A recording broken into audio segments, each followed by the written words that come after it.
ایک دن میں بازار مدینہ میں گھوم رہا تھا کہ شام کا ایک قطبی جو مدینہ کے بازار میں کھانے کی کچھ چیزیں بیچ رہا تھا لوگوں سے کہنے لگا کہ کعب بن مالک رضی اللہ تعالی عنہ کا کوئی پتہ دے۔ لوگوں نے میری طرف اشارہ کر دیا۔ وہ میرے پاس آیا اور شاہ غسان کا ایک مکتوب میرے حوالے کیا۔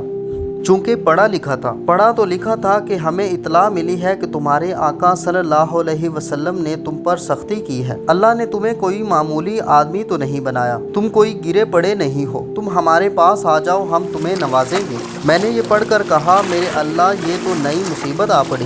میں نے اس مکتوب کو آگ میں جھونک دیا، اور جب 50 میں سے 40 دن گزر گئے تو حضرت محمد صلی اللہ علیہ وسلم کا ایک قاصد میرے پاس آیا اور کہا، حضرت محمد صلی اللہ علیہ وسلم نے حکم دیا ہے کہ اپنی عورت سے علیحدہ رہو۔ میں نے پوچھا، کیا حکم ہے، کہ طلاق دے دوں؟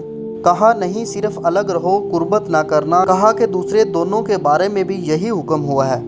چنانچہ میں نے اپنی عورت سے کہہ دیا کہ میکے چلی جاؤ، حتیٰ کہ خدا کا کوئی اور حکم پہنچے۔